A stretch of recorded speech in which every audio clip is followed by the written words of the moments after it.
안녕하세요. 일본의 소식을 쉽고 빠르게 간추려서 전해드리는 오늘의 일본입니다. 1월 9일 토요일 오전 뉴스 보내드리겠습니다.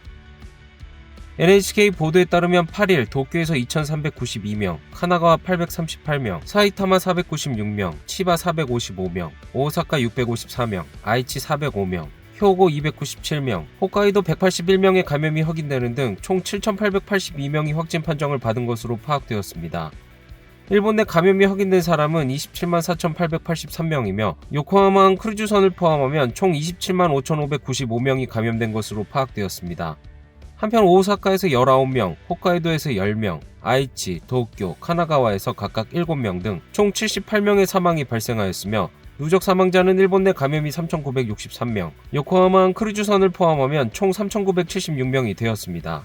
한편 6일 전국에서는 속보치로 53,369건의 검사가 실시되었습니다.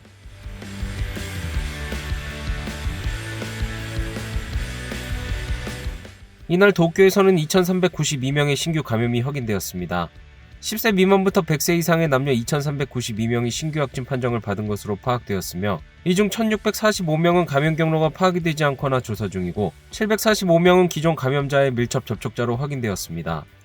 연령대로는 20대에서 30대가 총 1,247명으로 전체의 약 52%, 40대에서 50대는 총 638명으로 약 27%로 나타났습니다. 감염 경로로는 가정 내 감염이 411명으로 가장 많았으며 회식에서의 감염이 88명, 직장 내 감염이 49명, 시설 내 감염이 44명 등으로 확인되었습니다. 한편 이날 60대부터 90대까지의 남녀 7명이 사망하였으며 현재 중증 환자는 8명 증가한 129명으로 파악되었습니다. 이로써 도쿄의 누적 확진자 수는 71,182명, 누적 사망자 수는 674명이 되었습니다. 다음 소식입니다. 긴급사태 선언이 수도권 1도 3면에서 시작되었지만 감염 폭발은 멈출 줄 모르고 있습니다. 도쿄에서 8일 확인된 코로나19 바이러스 감염자 수는 2,392명으로 이틀 연속 2,000명을 넘어섰습니다. 昨日までとは違う局面に変わっている。命を守るために皆様とこの危機感を共有したい。そしてみんなで行動を変えていく。感染拡大の流れを食い止める。そのためにも今こそ力を結集して未来を切り開いていきたい。ご協力のほど改めてのお願いとさせていただきます。よろしくお願いいたします。 사업자에게는 텔레워크의 강화 및 철저를 요구하였습니다. 緊急事態措置の期間、これをですね、テレワーク緊急強化月間といたしまして、週3日、社員の6割以上の方をテレワークとしてください。また、出勤が必要となるそういう職場でも、ローテーションでの勤務をしていただいたり、時差出勤を組み合わせをして、全体として出勤者数の7割の削減をお願いをいたします。 선언 해제를 위해 신규 감염자를 하루 500명으로 목표하겠다는 생각을 나타냈습니다. 도쿄에서는 8일부터 모든 음식점에 대해 저녁 8시까지 영업시간 단축을 요청합니다. 기한에 맞추지 못하는 점포는 12일부터 시작하더라도 협력금의 대상에 포함됩니다. 이키부쿠로에 위치한 바에서는 영업시간을 오후 4시부터 8시까지로 변경하였다고 합니다. 하지만 이렇게 하더라도 주류 제공은 7시까지이므로 실질적으로는 3시간뿐입니다. 数時間でもどうして開けようと思ったんですか？うちアルバイトの子がスタッフがいるんで、やっぱり閉めちゃうとその分時給も出なくなっちゃうので、気分転換にやっぱり一杯でも飲みたいという方いらっしゃるんで、そういう方のために開けております。普段はやっぱりお客様をお断りするぐらいの感じなので、お客様もあんまり来なくてすごく静かだったんですけど、ちょっと寂しかったですね。 한편 영화관에 대해서는 영업시간의 단축이 아닌 호소입니다. 그렇기 때문에 응하더라도 협력금은 없습니다. 曖昧で困っていて、この曖昧さがどこまで続いていくのかっていう苛立ちはありますね。この状況がいつまで続いていくかわからないっていう不安はどんどん増してきてますね。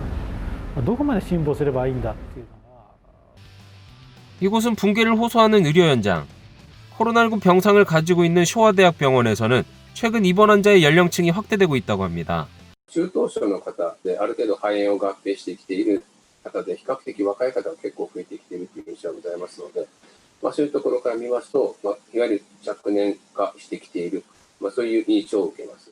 これ以上重症の患者さんが増えてくるということになりますと、当然ながら受け入れ体制にも限界がございますので、そこら辺の対応策をやはりもう少しきちんと練らなければいけないというふうに思います。 이 병원은 당초 중증 환자용으로 5개, 중등증 이하 최대 30개의 병상을 준비하였습니다. 그러나 연말연시 감염 증가로 중증용은 11개, 중등증 이하는 33개 병상이 꽉 찬 상태입니다. 일반 병상을 사용하였기 때문에 통상 의료에도 영향이 미치고 있습니다. 現時点ではいわゆる心筋梗塞なり、あるいは脳卒中の患者さんなりの受け入れ体制をできたりできなかったりということで非常に厳しい状況下に置かれてしまっています。非常に強い危機感を持っています。 신규 감염자가 838명으로 이틀 연속 최다를 경신한 카나가와 현에서는 밀접 접촉자의 범위를 좁히겠다고 발표하였습니다.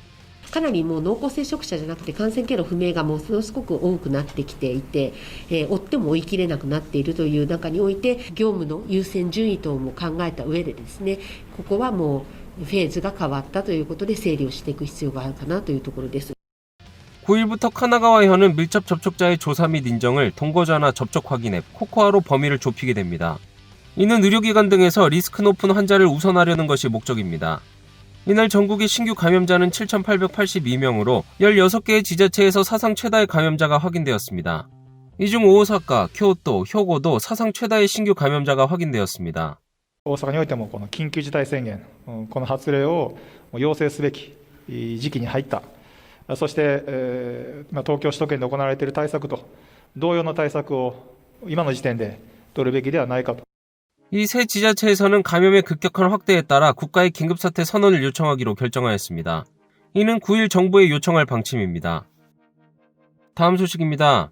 일본군 위안부 피해자 12명이 일본 정부를 대상으로 손해배상을 요구하는 이번 재판에서 서울중앙지법은 일본 정부에 한 명당 약 1억 원, 약 950만 엔의 배상을 명령하였습니다.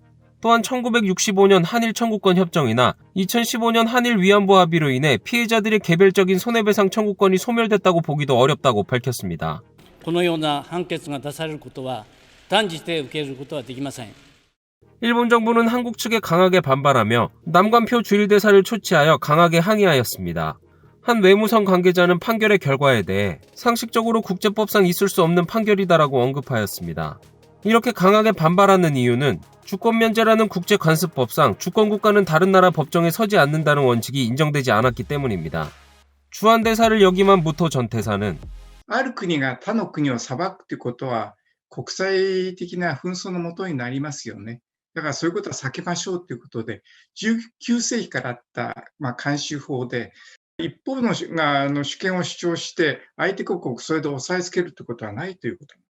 그러나 서울중앙지법의 판결에서는 반인도적인 범죄 행위에는 주권면제는 적용되지 않는다라고 하였습니다. 国民のその情緒に逆らえないというのが今の韓国の裁判所なんです。これじゃね、法治国家としての裁判所の役割は果たせない。 향후 일본 정부가 공소하지 않는다면 1심 판결이 확정됩니다. 다만 일본 정부는 주권면제의 원칙에 따라 이 소송은 각하되어야만 한다라는 입장으로 일관적으로 심리에 결석을 하였으며 공소할 생각은 없다고 합니다. 또 일본 정부 관계자에 따르면 일본 측은 국제사법재판소 IJC의 제소를 검토하는 것으로 나타났습니다. 일본 정부는 판결 내용의 정밀조사와 한국 정부의 대응을 지켜보며 제소를 검토할 방침입니다. 한편 한국 정부 내에서도 판결은 이해하기 어렵다는 목소리가 있어 새로운 주일대사로 임명된 강창일 씨는 일본 매체와의 취재에서 관계 정상화가 보다 곤란하게 되었다. 해결을 위해 지혜가 필요하다라고 하였습니다. いずれにしてもこれは国家間の大きな争いになっていくだろうと思うし、日本は一歩も譲らないでしょう。これで本当に困るのは韓国政府じゃないだろうか。 다음 소식입니다. 아이보시 코이치 주 이스라엘 대사가 주한 일본 대사로 부임하게 되었습니다. 일본 정부는 8일 강요회의에서 새로운 주한 대사의 아이보시 주 이스라엘 대사를 발령하는 인사를 결정하였습니다. 기존의 토미타 코지 주한 대사는 지난달 25일 주미대사로 전보되었습니다. 아이보시 대사는 카고시마 출신으로 1983년 도쿄대 교양학부 졸업 후 외무성에 들어가 그동안 한국 공사 및 영사국장으로 근무한 경력이 있습니다. 한국에서의 재임 기간은 2차례에 걸쳐 약 4년 2개월입니다. 아이보시 대사는 한류팬을 자처할 정도로 친한파인 것으로 알려져 있습니다. IFCC는 한일 관계가 태평양 전쟁 중의 강제징용 문제나 위안부 문제 등으로 냉각된 가운데 한국 주재의 풍부한 경험을 살려 타결을 위해 노력할 것으로 전망되고 있습니다. 한편 한일의원연맹 회장을 지낸 강창일 신임 주일대사도 일본 정부의 외교사절 파견에 대한 주재국의 동의 절차인 아그레망을 거쳐 이달 중 부임할 예정으로 한일 양국은 상대국 대사를 비슷한 시기에 맞이하게 되었습니다. 다음 소식입니다. 올해 여름 예정된 도쿄올림픽의 개최에 대해 IOC, 국제올림픽위원회 위원이 영국 BBC와의 인터뷰에서 개최 여부를 확신하기 어렵다는 생각을 나타냈습니다. 코로나19 감염 확대로 인해 연기된 도쿄올림픽 개막을 200일가량 앞둔 7일 IOC의 딕 파운드 위원은 BBC 방송과 인터뷰를 하였습니다. 파운드 위원은 예정대로의 대회 개최에 대해 나는 확신할 수 없다. 누구나 논의를 피하고 있지만 바이러스 감염의 급격한 확대가 문제가 되고 있다라며 자신의 생각을 전했습니다. 또 백신에 대해 선수들은 우선적으로 접종을 받아야 한다라며 IOC 등은 선수들에게 일본 입국 전 접종을 의무화할 가능성이 있다고 하였습니다. 파운드 위원은 현역으로 가장 긴 40년 이상 IOC 위원을 맡고 있으며 지난해도 감염이 확대되며 도쿄대회 개최에 신중한 의견을 빠르게 나타냈습니다. 한편 도쿄올림픽에 대해 스가 총리는 수도권 1도 3면의 긴급사태 선언을 낸 뒤 7일 기자회견에서 감염 대책에 만전을 기해 안전하고 안심할 수 있는 대회를 치르겠다는 생각을 나타냈으며 IOC의 바흐 회장도 예정대로 개최하겠다고 강조하였습니다. 다음 소식입니다. 혼다가 자동차 부품 조달의 어려움을 이유로 자동차의 국내 생산을 줄일 방침인 사실이 8일 알려졌습니다. 이는 코로나19 바이러스 감염 확대의 영향으로 차량 제어 시스템 등에 사용하는 반도체 부족이 원인이며 이달은 약 4,000대 감산할 전망입니다. 이러한 상황은 타사에서도 생산 조정의 움직임이 나오고 있으며 부품 부족 현상으로 인한 감산이 업계 전체로 확산되었습니다. 코로나 시국의 재택근무 등의 확대로 반도체는 컴퓨터용 등의 수요가 증가하였습니다. 이로 인한 수요의 압박으로 자동차 부품 업체들은 조달에 고심하고 있습니다. 혼다는 미에현에 위치한 스즈카 제작소의 주력 자동차 피트를 중심으로 생산 조정에 들어갑니다. 동사는 영향을 최소화하겠다고 하였지만 2월 이후 생산 회복의 전망은 여전히 불투명합니다. 혼다의 지난해 11월 국내 생산 대수는 전년 동월 대비 22.5% 늘어난 64,843대로 3개월 연속 플러스를 기록하며 코로나 시국으로부터 회복 경향이 나타나고 있었습니다. 반면 닛산도 1월 중 오파마 공장에서 주력 자동차 노트의 생산을 수천 대 규모로 줄일 방침입니다. 또 스바루도 이달 중 생산 조정을 검토하고 있으며 토요타 자동차는 영향을 정밀조사 중이라고 밝혔습니다. 다음 소식입니다. 일본의 대지진 위험 지역으로 꼽히는 난카이 트로프에서 거대 지진이 일어날 가능성을 평가하는 연례 검토회가 열렸습니다. 전문가로 구성된 검토회는 토카이에서 큐슈까지의 상정 진원 지역이나 그 주변에서 관측된 데이터를 분석하였습니다. 분석에 따르면 난카이 트로프 상정 진원 지역에서는 판의 경계선 부근을 진원으로 하는 신부 저주파 지진으로 불리는 소규모 지진이 시코쿠 서부 및 중부에서 지난달 중순 포착되었습니다. 이와 유사한 지진은 과거에도 관측되었지만 자세한 메커니즘에 대해서는 앞으로도 관측 연구가 필요하다고 하였습니다. 또 이 지진과 함께 인근의 지진 예측기에서 근소한 지각 변동이 관측되었습니다. 이러한 활동은 예상 진원 지역의 플레이트 경계가 깊은 곳에서 천천히 어긋나고 단기적으로 천천히 미끄러지는 것이 원인으로 보여지고 있다고 합니다. 이러한 현상 모두 지금까지 반복 관측되었던 것으로 검토회는 대규모 지진 발생 가능성이 평상시와 비교하여 상대적으로 높아졌다고 생각되는 특단의 변화는 관측되지 않았다라는 견해를 정리하였습니다. 오늘의 일본 소식은 여기까지입니다. 시청해주셔서 감사드리며 즐거운 하루 되시길 바라겠습니다. 저는 또 새로운 소식으로 찾아뵙도록 하겠습니다. 이그저TV였습니다.